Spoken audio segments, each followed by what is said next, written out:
할렐루야. 할렐루야. 우리말로 합니다. 주님을 찬양합시다. 오늘 말씀이 저와 여러분의 믿음이 성장하고 또 하나님께 더 가까이 나아가는 계획이 되고 기도응답과 문제 해답이 되기를 바랍니다. 아멘. 오늘 하나님께로 받을 말씀은 로마서 9장 1절에서 33절까지 로마서 9장 전체입니다. 지금 6주 동안 로마서 9장을 5개로 나눠서 그 각 단락을 중심으로 말씀을 전해드렸습니다. 설교 제목도 똑같이 했죠. 하나님께서 택하시는 원리 1, 2, 3, 4, 5. 오늘은 그 종합입니다. 제가 예정에 관해서 이렇게 자세하게 말한 거 아주 자세하게 또 반복해서 여러 번 여러분들에게 말씀을 드렸습니다. 근데 그렇게 시작된 것은 요한일서를 말씀을 나눌 때 이 사도들이 성령의 감동으로 기록한 성경을 통해서 사도들과의 교제가 이루어질 때 그 말씀의 교제가 이루어짐을 통해서 예수님을 알게 되고 하나님과의 교제가 이루어진다 하는 것을 그 서론에서 요한일서에서 말했습니다. 그리고 2장에 들어가면서 요한일서에서는 1장 8절 9절 7, 8, 9, 10 요 구절에서는 죄 없다 하면 이건 진리가 그 속에 있지 아니하고 회개하면 죄 용서해 주신다 그 얘기를 하고 나서 요한일서 2장 1절에 이어지는 내용은 이거는 죄 용서해 주시는 거니까 그냥 또 계속해서 죄를 져도 된다 그런 뜻이 아니라 죄를 범치 않게 하려고 이런 말씀을 전하는 거다라는 얘기가 이어지는 겁니다. 그러니까 우리가 예수님 십자가에 달려 돌아가서 한 번에 지금부터 2000년 전 십자가에 달려 돌아갔을 때에 우리의 태어나기 전부터 죽을 때까지 모든 죄를 동시에 한꺼번에 해결하셨고요.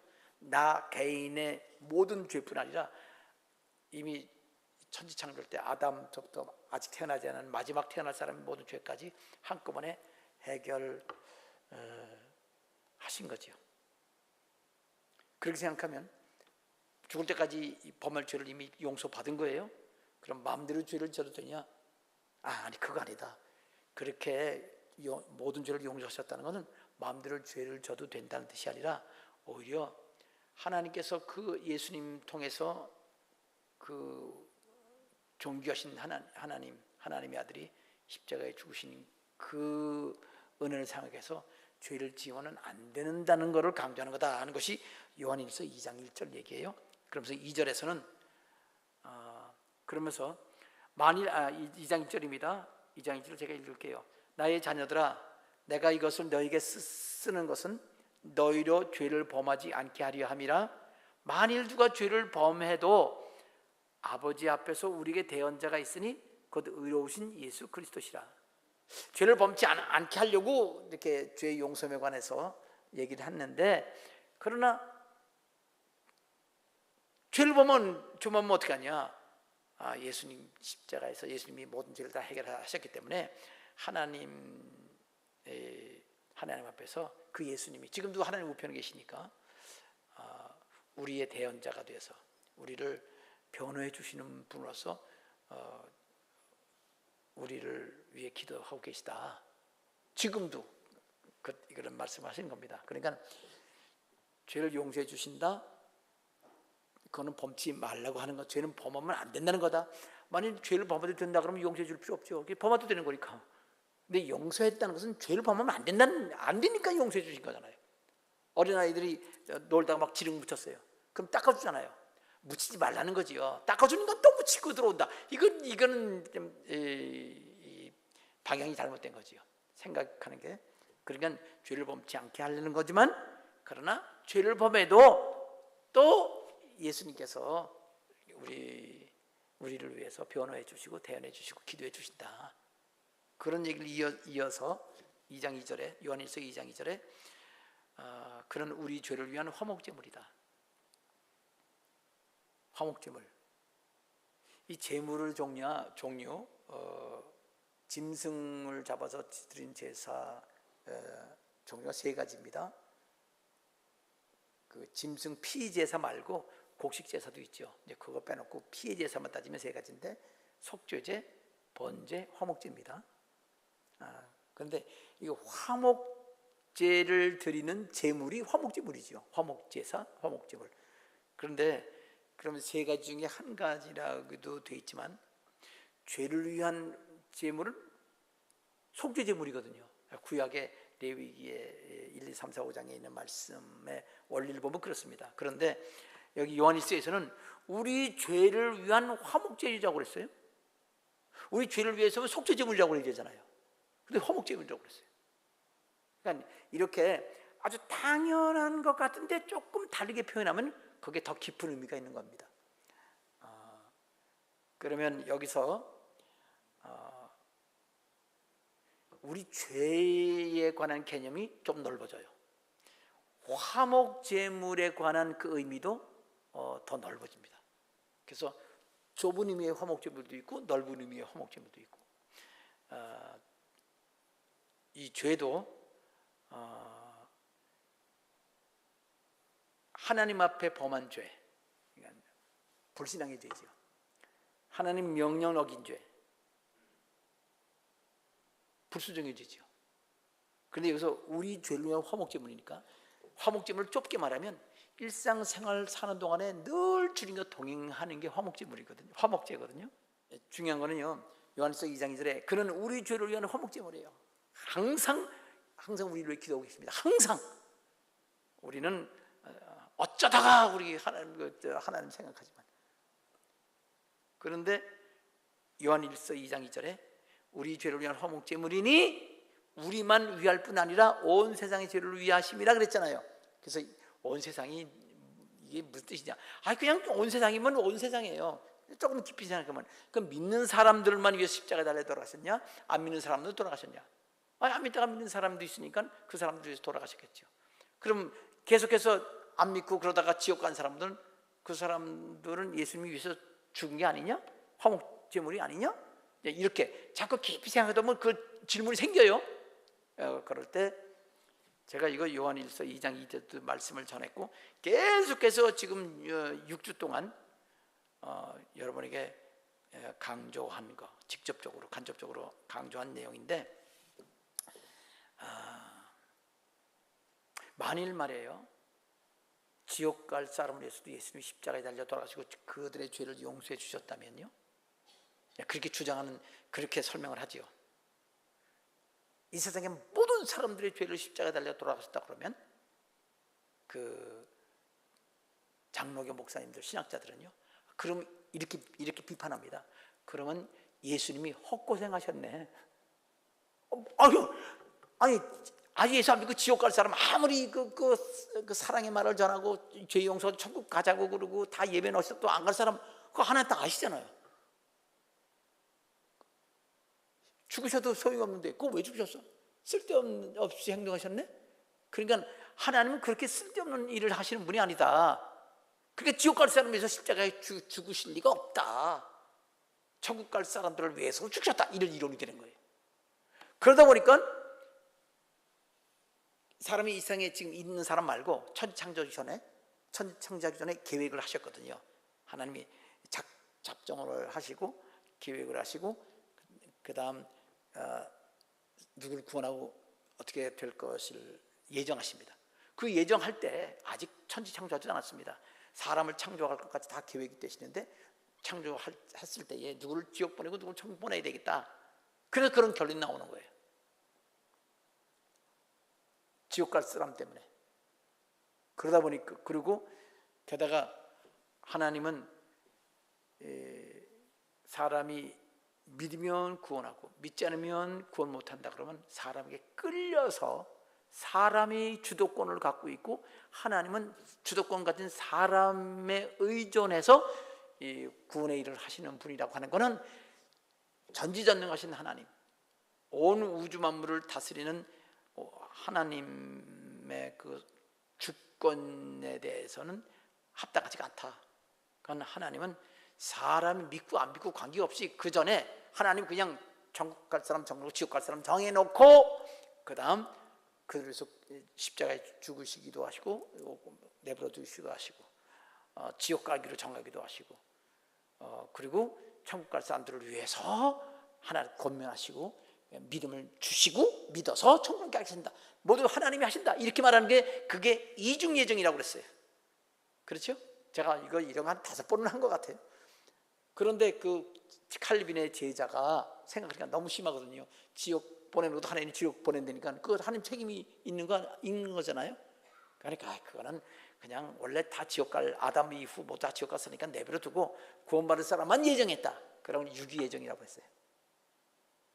장로교 예정에 제가 장로교 신학을 한 게 아니기 때문에 더 다른 예정이 있는지 모르지만 대표적인 게 그 2가지입니다. 책들을 볼 때는 이제 조직신학 책을 보면은 그 2가지가 나와 있습니다. 2가지를 맨 처음에 칼빈주의 예정론을 설명하다가 좀 온건한 예정론 해놓고 설명을 합니다. 책에 이렇게 나와 있습니다. 여러분 종이 받으셨어요? 요거는 9장에 있는 걸 다섯 가지로 쭉 요약한 겁니다. 어떻게 하냐면요, 한번 해볼게요. 오늘 처음 이렇게 어떻게 하냐면 해당되는 성경 구절을 저 여러분이 계속 교독하고요, 해당되는 부분을 읽고 5달락으로 나눴으니까 요거를 쫙 읽고 설명 안 하고 넘어가고 싶은데 그건 좀 두고 봅시다. 오늘 지금부터 시작하겠습니다. 자, 9장 1절부터 6절까지. 자, 이거 성도들이 서론을 읽으세요. 9장 1절 2절로 되어 있죠? 내가 그리스도 안에서. 그 대신 좀 힘차게 읽어주세요. 자, 시작.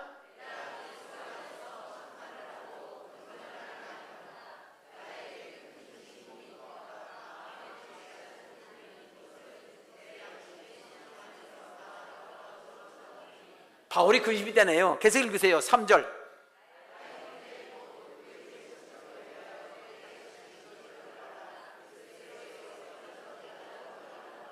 계속.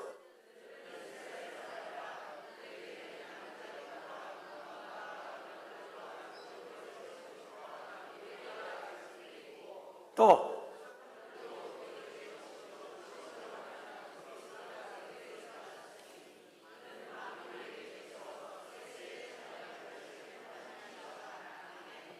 계속.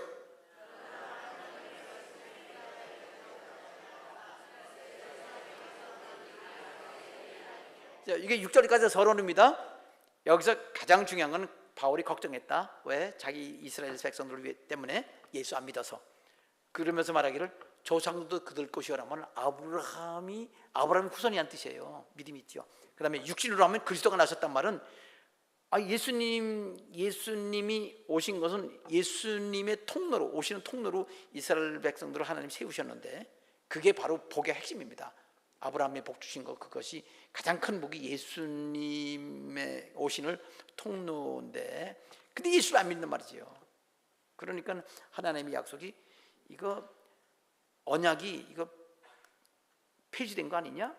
이런 서론이라고 그랬죠. 자, 여기 이 서론 설명 제가 읽을게요. 하나님께서는 아브라함과 그 자손을 택하셔서 구원과 복을 주시면서 그 구원과 복을 전 세계에 전하는 사명에 대하여 언약을 맺으셨습니다. 그 언약 맺었죠. 로마서 9장에는 그 언약의 상속자가 누구인지에 대하여 영적 원리가 밝혀져 있습니다. 자, 이렇게 하면서 이제 사람들이 이거 하나님은 언약해도 소용이 없는 거 아니냐? 근데 그렇지 않다. 그러면서 이제 5가지 차원에서 이제 하나님의 약속은 폐지되지 않았다. 지금도 살아있다 하는 얘기를 시작합니다. 자, 첫 번째 원리, 이건 이제 복습하는데 요약해서 전체 한꺼번에 다른 겁니다. 따로따로 하면은 다 종합이 안 될 수도 있거든요. 그래서 한 번 더 하는 겁니다. 9장 7절부터 9절 세 절을 우리 성도님들 읽으세요. 저는 첫 번째 원리를 제가 읽을게요. 성경은 성도들이 읽습니다. 또 한 번부터 읽어요. 시작.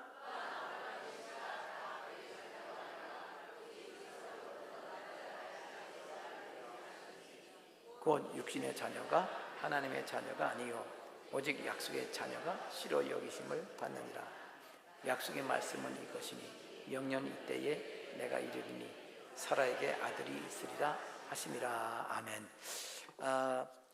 이거 뭐 이스라엘 백성 아브라함의 자손 모두 하나님이 복 주신다고 그랬는데 안 믿으니까 이제 복하고 관계 없는 거고, 하나님의 언약도 이거 소용없는 거 아니냐, 폐지된 거 아니냐라고 그랬는데 그거 아니다. 폐지 안 됐다. 왜냐? 첫 번째 원리는 이스라엘 사람 아브라함의 자손이라고 다 하나님의 약속의 대상으로 하나님 원래 정한 건 아니다, 그 뜻이에요. 그럼 누가 약속의 대상이냐? 여기 지금 말한 것처럼 이스마엘이 아니고 아브라함과 그 아들 이스마엘이 아니고 이삭이다라는 얘기죠. 첫 번째 원리, 여기 제가 읽어요. 첫째는 언약에 대한 믿음의 원리입니다.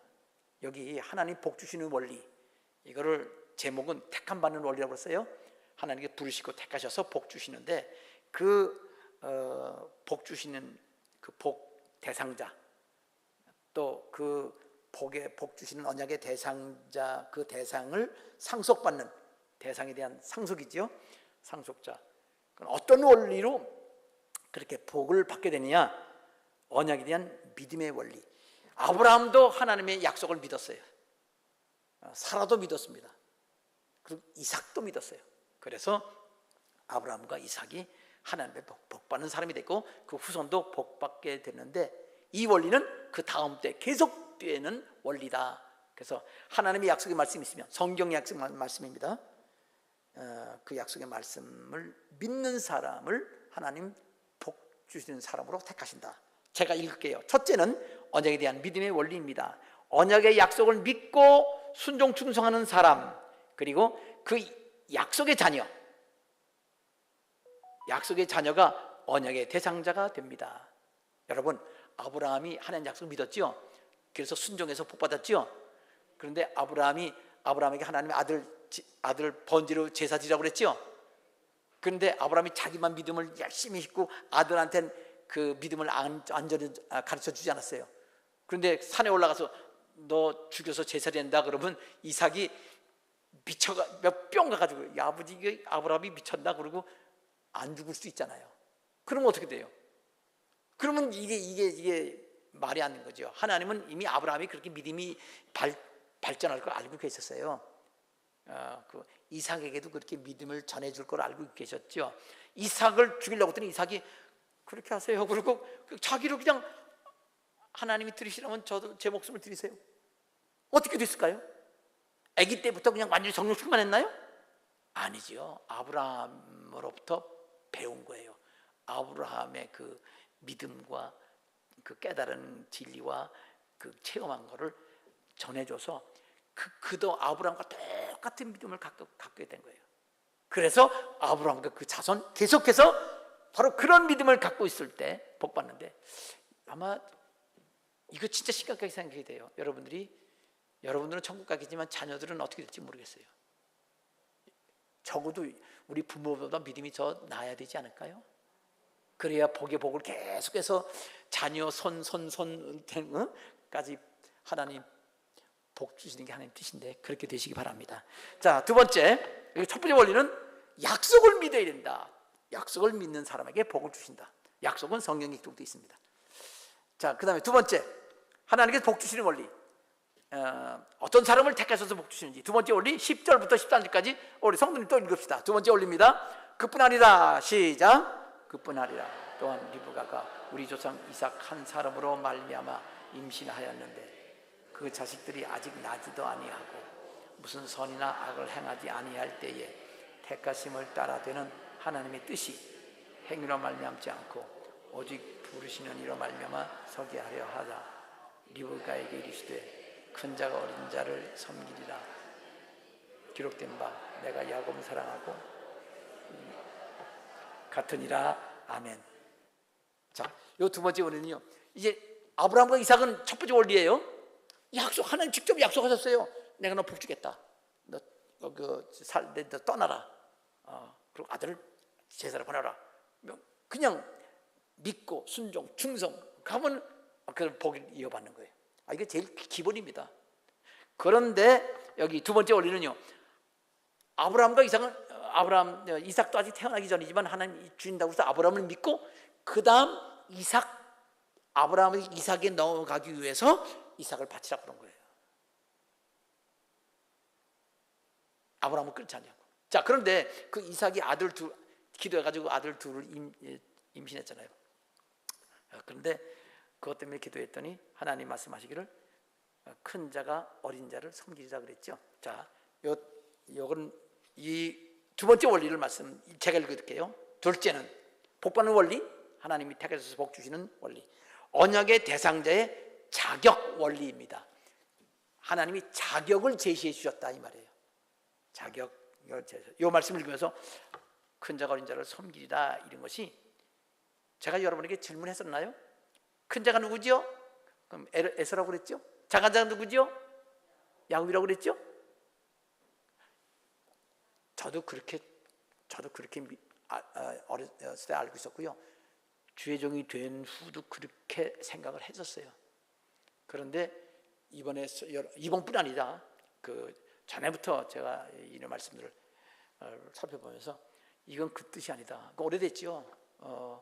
이 해석은 어떻게 되느냐? 이와 똑같은 말을 예수님께서 마태복음 20장에서 말씀하셨어요. 20장 26절 28절에 똑같이 제자들이 예수님 왕이 되면 누가 제일 윗자리 차지합니까? 어린아이 불러다가 누구든지 어린아이같이 자기를 겸손히 낮추고 여기 다른 사람을 섬기는 자가 큰 자다. 똑같은 말씀하신 거예요. 그러니까 이거는 에서가 큰 자다, 아니 육신으로 에서가 큰 자지요. 이건 야곱이 큰 자다 이 뜻이 아니라는 거예요. 하나님 복은 누가 받느냐? 이 원리는 하나님께서 이 자격 기준을 정하신 대로 행하는 사람이 이 복을 받는다. 복 받는 사람으로 택함 받는 거다. 그러니까 여러분, 에서가 장자지만 하나님 원리는 이 섬기는 자가 복 받는 거죠. 그리고 하나님을 귀중히 여기고 하나님 주시는 복을 간절히 사모하는 자가 복 받는 사람이라는 뜻이에요. 그러니까 누굴 정한 거 관계없습니다. 근데 보면은요 13절까지 이어져서 내가 야곱을 사랑하고 에서는 미워했다, 여기까지 보면은 하나님이 그냥 막 정한 것 같아요. 아니요, 야곱은 하나님의 복을 간절히 사모했기 때문에 하나님께 인정받고 하나님 사랑받았다, 그렇게 이해를 해야 돼요. 창세기와 연결하면 그런 해석이고 예수님 말씀을 해석했습니다. 그래서 둘째는 언약 대상자의 자격의 원리입니다. 하나님이 주실 복을 간절히 사모하면서, 하나님을 간절히 사모하면서, 하나님이 주실 복을 간절히 사모하면서 어린 자를 섬기는 것이 언약의 대상이 될 수 있는 자격입니다. 그러니까 이거 두 번째 왜 중요하냐면요, 이미 성경에 자격이 나와 있어요. 사람들이 생각하기에 또는 옆에 교회들이 생각해 저 사람은 복 못 받을 것 같아, 이렇게 보니까 여러 가지로 복 못 받을 것 같아도요, 진짜 하나님께 복 받기 원하고 복을 사모하고 하나님, 그 복 주시는 하나님을 존귀하게 여기는 사람, 하나님을 존중하는 사람은, 그러면 하나님 복 주신다는 거예요. 여러분이 딴 사람 말고, 아니 여러분들 그러세요. 자녀들이 부모에게 막 부정적인 얘기 들으면 부정적인 생각으로 긍정적으로 생각을 못해, 자기한테 커서도. 그게 문제예요. 그럴 때 이런 말씀 드리면서, 집안에서 자기가 이렇게 인정받지 못해서 나는 아무도 어디 가도 인정받지 못해, 이런 생각 버리고 하나님은 기준만 제시하셔서 그 하나님은 사모하고, 그리고 진짜 하나님 말씀대로 섬기는 사가 되면, 그러니까 하나님께서 그 복 주시기로 택하신다. 그럼 누구나 복 받을 사람이 될 수 있는 겁니다. 좀 더 크게 아멘하면 좋을 것 같아요. 그 두 번째 원리가 중요한 거예요. 첫 번째 원리는 하나님이 직접 언약을 막 주신 거예요. 약속 막 하나님이 하시고 순종하라고 이미 아시니까 그렇게 하신 거죠. 그런데 그렇게 해서 이제 믿음에 쭉 내려갔지만, 아니 야곱 그 이후 자손들은 안 믿었잖아요. 바울 시대 때 와서는. 왜? 아브라함의 주시고 이삭 줬으니까 계속 간다? 아니, 두 번째 원리가, 그다음부터는 원리가 중요한 거예요. 아브라함과 이삭까지는 명령이 주셨어요. 그 다음부터는 이 원리를 따르는 사람이 복받는 사람이 되는 거다. 복받고 싶으면 다시 한번 아멘, 아멘. 네, 세 번째 원리. 세 번째, 자 갑시다. 자, 이제 세 번째부터는요, 두 번째 원리에 보완됩니다. 두 번째, 세 번째, 네 번째는 거기에 대한 질문에 대한 답변으로 인해서 생기는 그 추가적인 그 원리인데, 핵심을 이게 보면요, 하나님은 항상 합당하시고, 그리고 하나님은 모든 사람을 사랑하신다. 하나님이 잘못됐다거나 하나님은 사랑도 없다고 말하면 안 된다.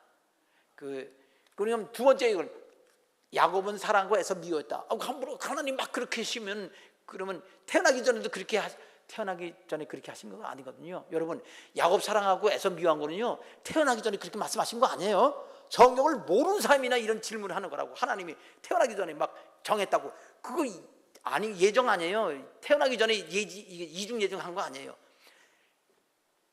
야곱 사랑하고 에서 미워했다는 건요, 말라기 선지자 한참 수백 년 뒤에 하나님이 하신 말씀이에요.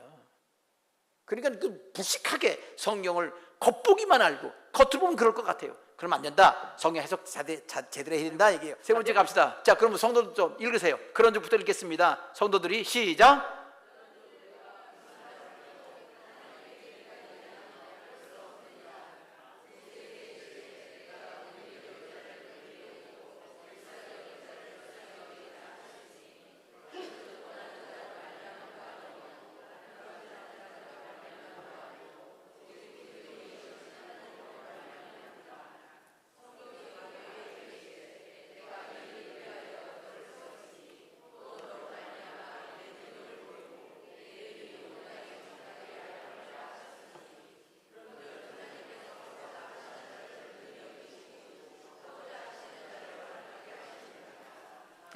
아멘. 여기서 보면요, 이 부분은 진짜 겉보기가 이중예정 같아요. 왜 그러냐면 보세요. 하나님이요, 내 긍휼히 여긴 자를 긍휼히 여기고 불쌍히 여긴 자를 불쌍히 여긴대요. 그러면 하나님의 마음대로 하신다는 말로 해석이 될 수도 있단 말이에요.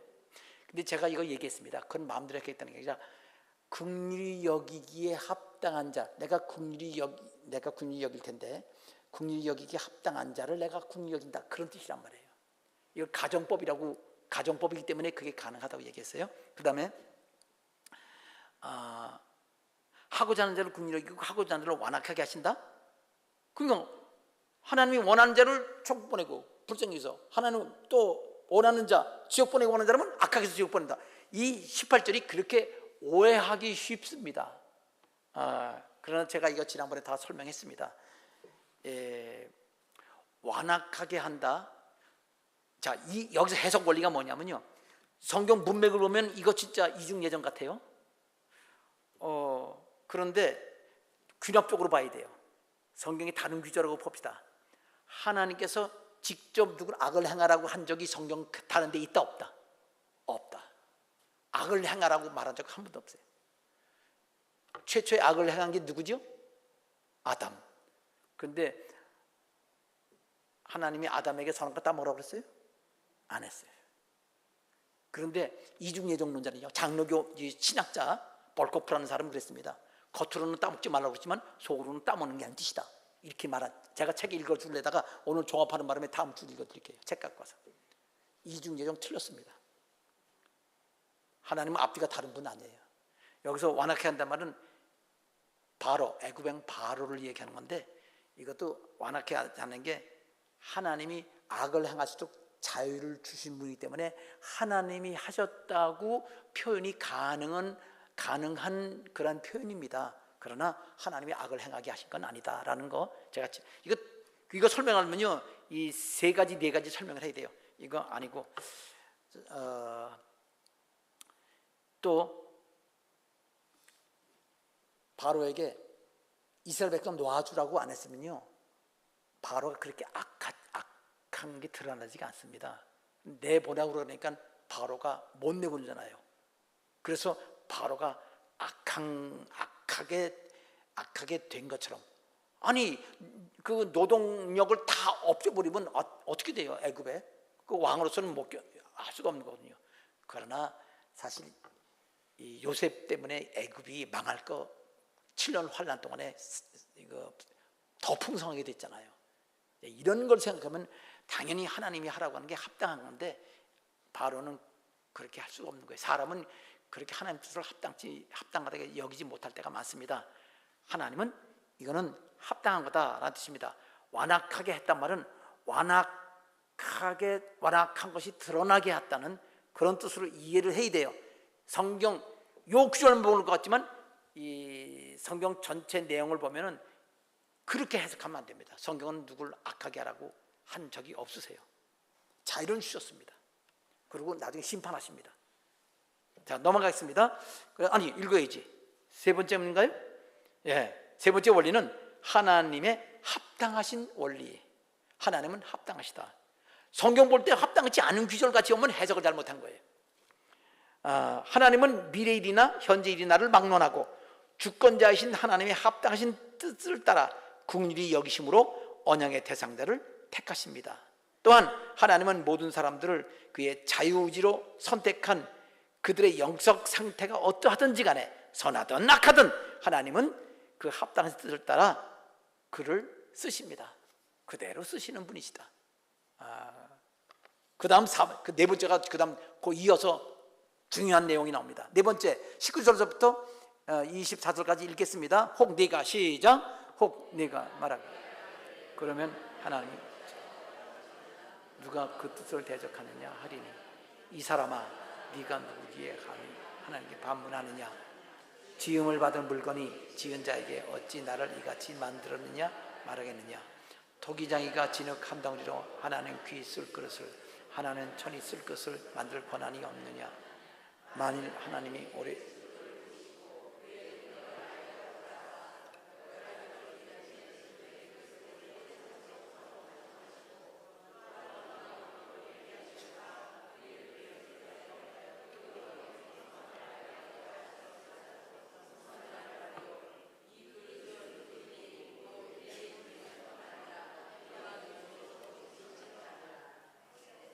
아멘. 자, 이 구절도 이 위 부분도요, 진짜 그 이중 예정이 옳은 것처럼 겉보기는 그런 내용들이라고 할 수 있습니다. 보십시오. 하나는 귀 있을 것, 하나는 천이 있을 것, 그 마음대로 만들 수 있죠. 그릇 만든 사람이 그릇 마음대로 만들 수 있어요. 그러니까 하나님도 이렇게 마음대로 만들 수 있다고 그렇게 보이는 거예요. 근데 제가 지난번에 설명했습니다. 그냥 넘어갈 수가 없는 게, 보십시오. 성경을 오해해도 그렇게 오해하면 안 됩니다. 자, 토기장이야.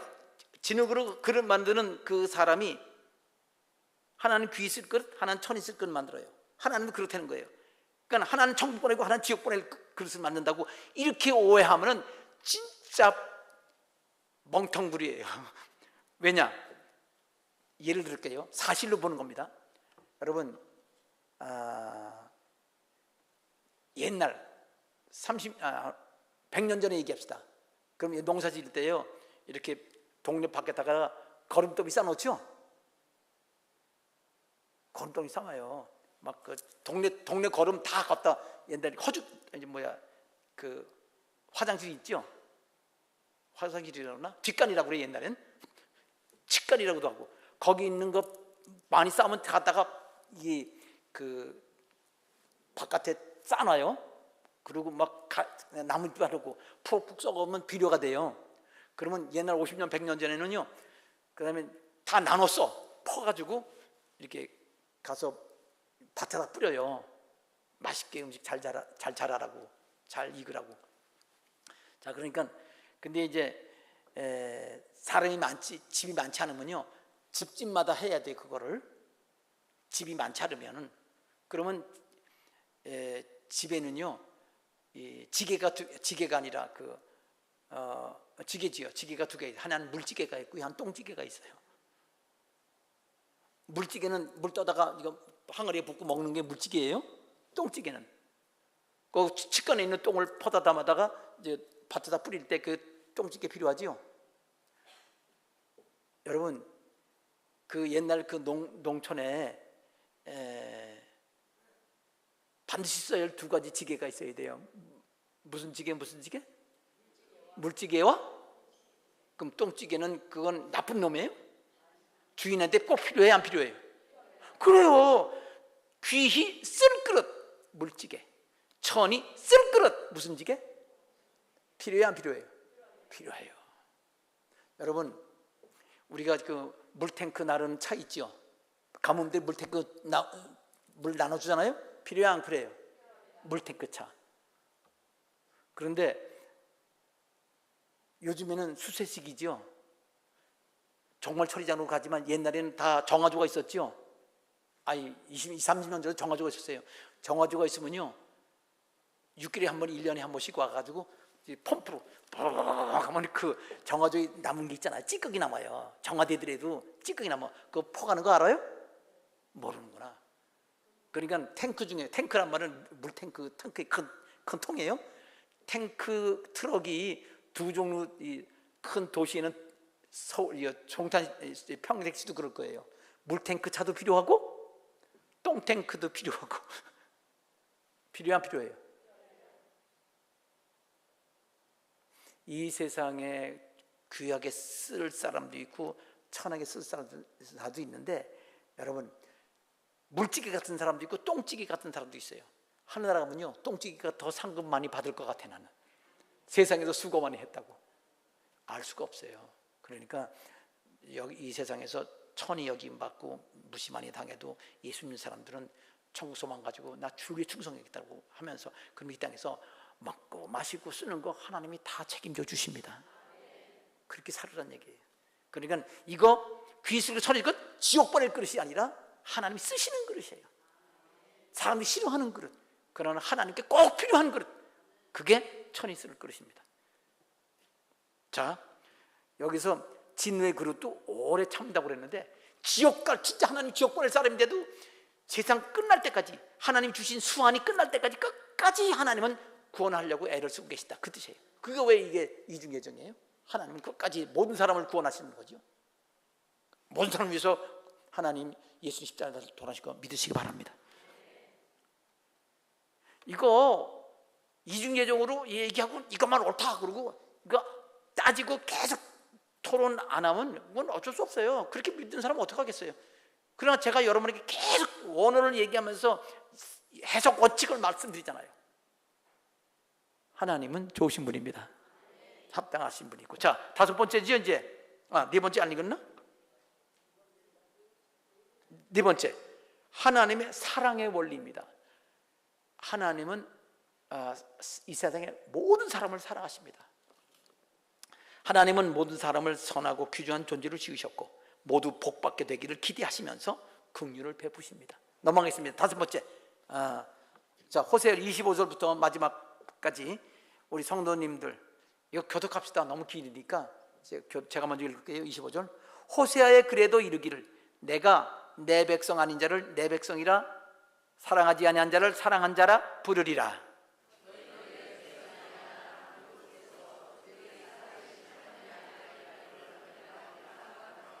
또 이스라엘에 관하여 외치되 이스라엘의 자손들의 수가 비록 바다의 모래 같을지라도 남은 자만 구원을 받으리니 속히 시행하시리라. 또한 이사야가 미리 말한 바 만일 만군의 주께서 우리에게 씨를 남겨두지 아니하셨더라면 우리가 소돔과 같이 되고 고모라와 같았으리로다 함과 같으니라.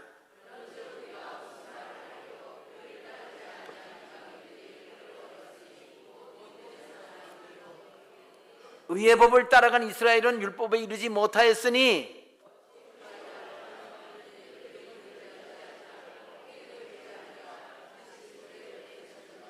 같이 읽읍시다. 33절. 기록된 바 보라 내가 걸림돌과 거치는 바위를 시온에 두노니 그를 믿는 자는 부끄러움을 당하지 아니하리라 함과 같으니라. 아멘. 자, 여기서 마지막 결론입니다. 전체적인 그러니까 이 원리를 따지면 크게 세 가지예요. 첫째, 하나님의 약속을 믿고 순종 충성하는 것. 두 번째, 하나님께서 제시한 원리를 따르는 사람을 하나님은 복 주시고 택하시고 복 주신다는 것. 두 번째, 그 다음 쭉 내려가다가 결국 하나님 다 좋으신 분이다. 맨 마지막에 진실로 믿는 사람을 택하신다 이 뜻이에요. 그게 이 세 가지입니다. 나머지 세 번째, 네 번째는요. 두 번째 하나님을 나쁘게 비판하는 사람에 대한 이런 질문, 성경을 오해하고 질문에 대한 답변이었거든요. 그래서 첫 번째, 두 번째, 다섯 번째가 이 세 가지가 원리가 됩니다. 다섯 번째 원리 여러분 읽으셨습니다. 남은 자만 구원받는다고 그래요? 하나님이 씨를 남겨둔다고 그래요? 하나님께서 마음대로 씨를 골라서 남겨두는 게 아니고 어떤 사람만 남겨두느냐 하면 여기 맨 밑에 나와 있잖아요. 여기 이방인들이 원래 하나님 안 믿어요. 지옥 갈 사람들이에요. 근데 바울이 복음을 전하니까 예수 믿었어요. 믿어서 의롭다, 죄 용서 받고 하나님이 복 주는 사람이 됐어요. 그런데 31절 하나님이 아브라함의 후손들에게 율법을 주셨어요. 성경 주셨어요. 그런데 그들은 말씀대로 안 해요. 아니 말씀대로 한다고 그랬는데 잘못 알고 있어요. 이스라엘 사람들이. 그래서 의롭게 되지 못한 겁니다. 어떻게? 믿음을 갖지 않고 자기 공로, 자기가 하나님 말씀대로 다 지켰다. 그래서 자기 공로로 천국 갈 줄 알고 복 받을 줄 알고. 여러분 복 받는 사람들은요 자기가 다 잘해서 복 받은 줄 알아요. 아니거든요. 생각해보세요. 복 받다가 망한 사람이 한두 사람이에요? 아니에요. 몰라서 그래요. 하나님 끝까지 복 주는 사람도 있어요. 예수 안 믿어도 이 땅에서 죽을 때까지 복 받다가 죽는 사람도 있어요. 지옥 같지요? 그게 복 있는 사람이에요? 아니요. 복 있는 사람 아닙니다. 영적으로 볼 때는 불쌍한 사람이에요. 진짜 하나님이 세상에서 그렇게 복을 주셨는데도 그거는 진짜 불행한 부자와 나사로의 부자와 같은 사람입니다. 자, 여기 핵심은 그겁니다.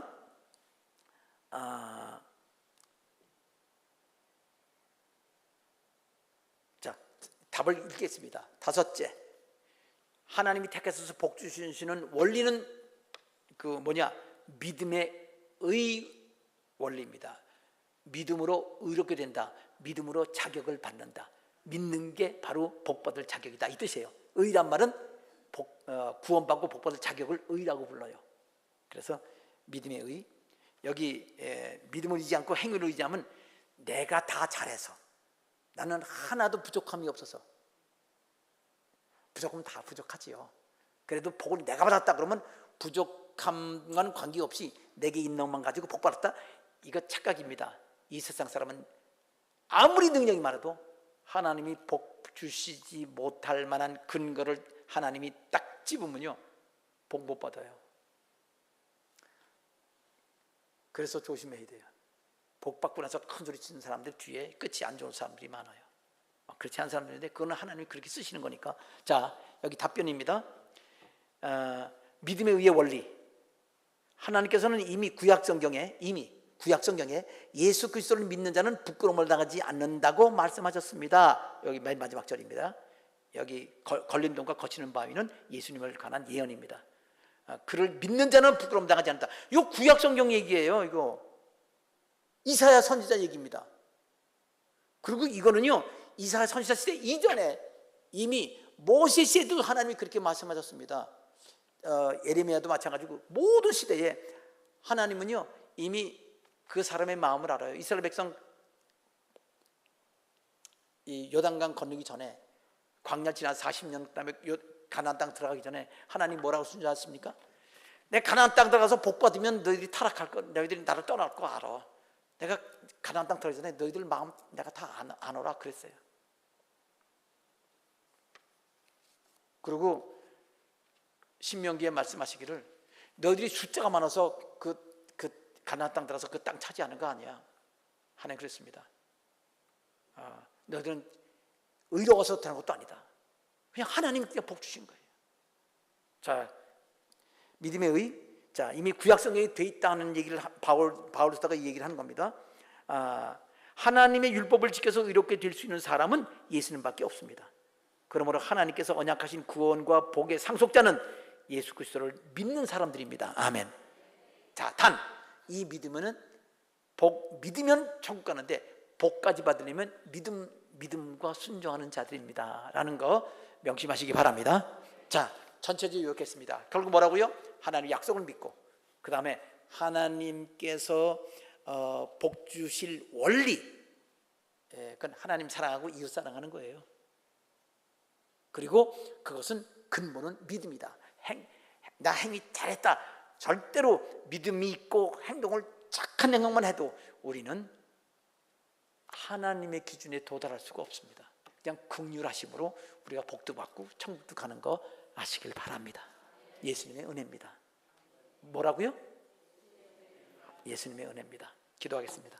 아버지 하나님, 오늘 로마서 9장에 있는 말씀, 아브라함에게 구원과 복을 약속하신 그 약속의 언약을 그 이스라엘 백성들 후손을 통해서 예수님이 오시기까지, 그리고 예수님이 오신 이후에도 세상 정말 마지막에 이를 때까지 하나님 이스라엘 백성들을 쓰시기로 하나님께서 작정하셨습니다. 그러나 이스라엘 백성 수많은 사람들이 믿지 않았습니다. 안타까운 일이지만 2000년 전에 바울 사도가 이 사실을 안타까워하면서 하나님께서 누구를 택하셔서 복 주시는지 여기 로마서 9장에 이미 이렇게 자세하게 말씀해 주셨습니다. 크게 따져서 첫째, 약속의 말씀을 믿고 순종 충성하는 사람, 그리고 약속의 원리를 따르는 사람, 누구든지 원하기만 하면 복 받을 수 있는 원리만을 제시하시고, 누구는 복 주시고 누구는 복 주시지 않는다고 그렇게 하지 아니하시고 원리만을 제시하셔서 누구나 복 받을 수 있는 것을 원리를 말씀해 주시고, 모두 복 받기를 원합니다. 모두 구원받기를 원합니다. 그리고 마지막에 바로 그 가장 근본은 믿음이라는 거, 믿음에서 순종과 충성을 통해서 우리가 구원받고 또 복받는다는 원리를 우리 모두 성도 명심하게 되기를 원합니다. 예수님의 이름으로 기도합니다. 아멘.